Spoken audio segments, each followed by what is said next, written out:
September 7th, 1996, 11 p.m.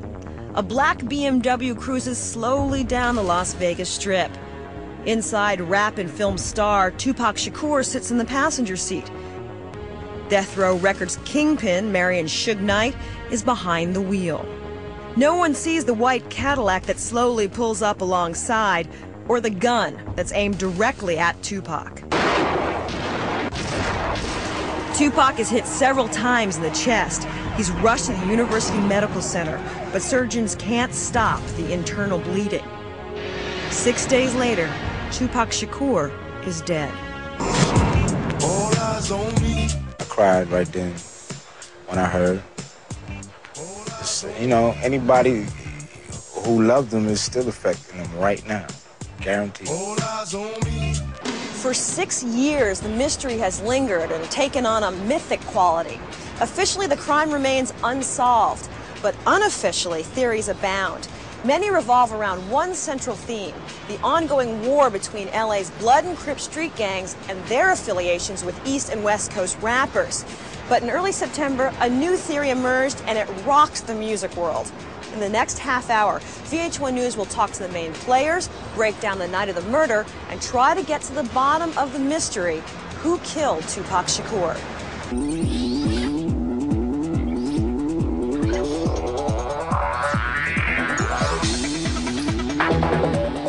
The Los Angeles Times ignited a firestorm of controversy when it reported that the man who approved the hit on Tupac Shakur was another rap star, the notorious B.I.G.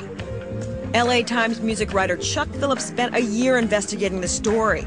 He says he learned that Biggie, whose real name was Christopher Wallace, agreed to pay the Crips $1 million for killing Tupac and even supplied the murder weapon. According to various gang members, Biggie asked to have Tupac killed, asked the gang members to kill him. Yet Biggie's friends say he couldn't have done it. The night of the murder, he was thousands of miles away. It was a regular day. He was chilling. He wasn't in Vegas. He was home in Jersey. In a statement, Biggie's family described the LA Times story as, quote, irresponsible journalism, and said they may file a lawsuit against the paper for, quote, untruthful statements and accusations.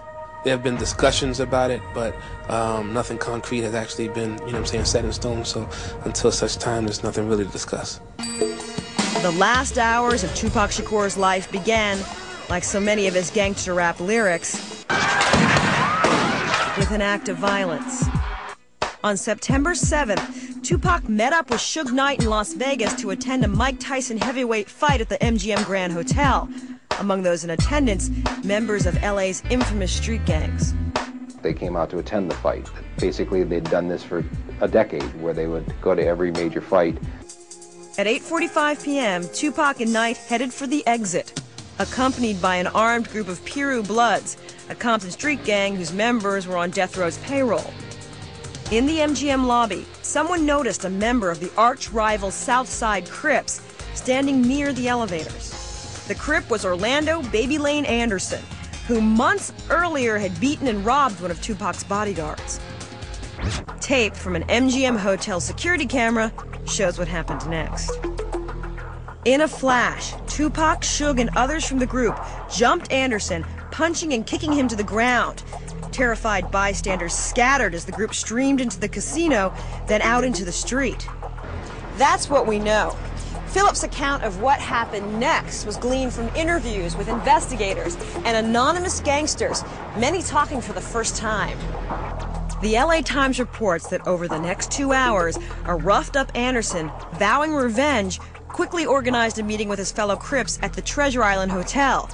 There they devised a plan to take their revenge.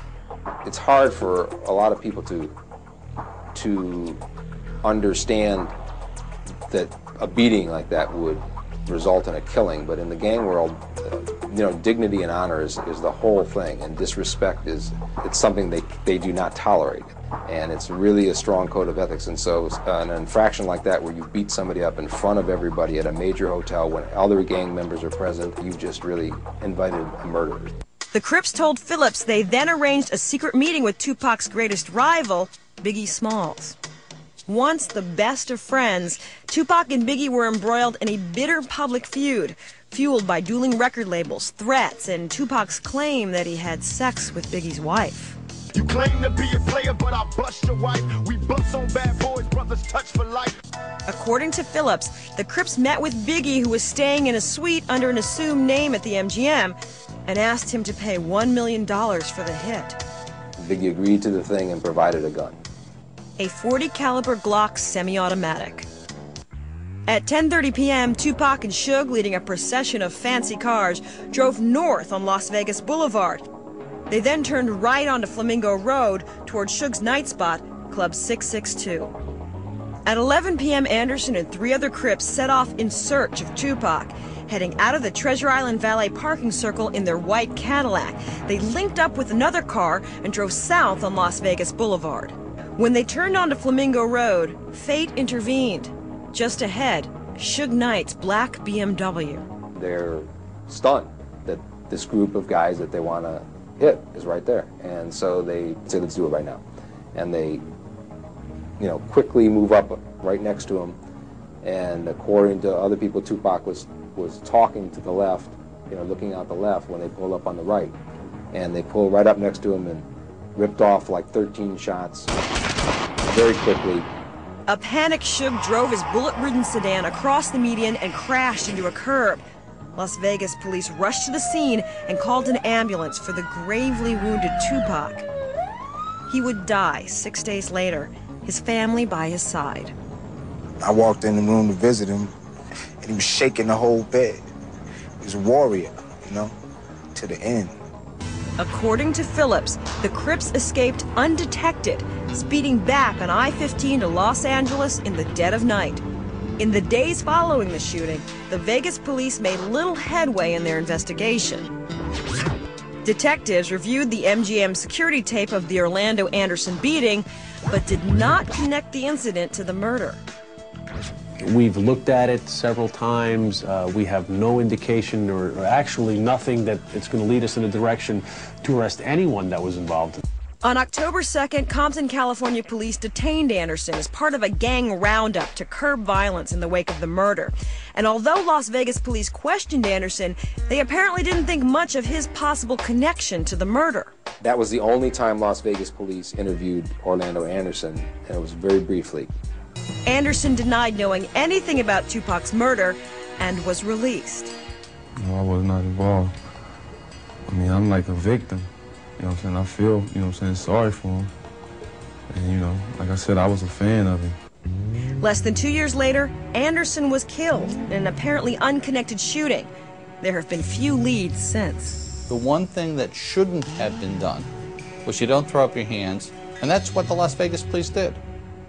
That's a problem. And then, in March 1997, Biggie himself was gunned down in Los Angeles. In an eerily similar circumstance, he was shot as he sat in his Blazer at a traffic light on Wilshire Boulevard. The case remains unsolved. Coming up, Biggie's family and friends fight back, plus the roots of the feud. One man against one man made a whole West Coast hate a whole East Coast. When Who Killed Tupac Shakur returns.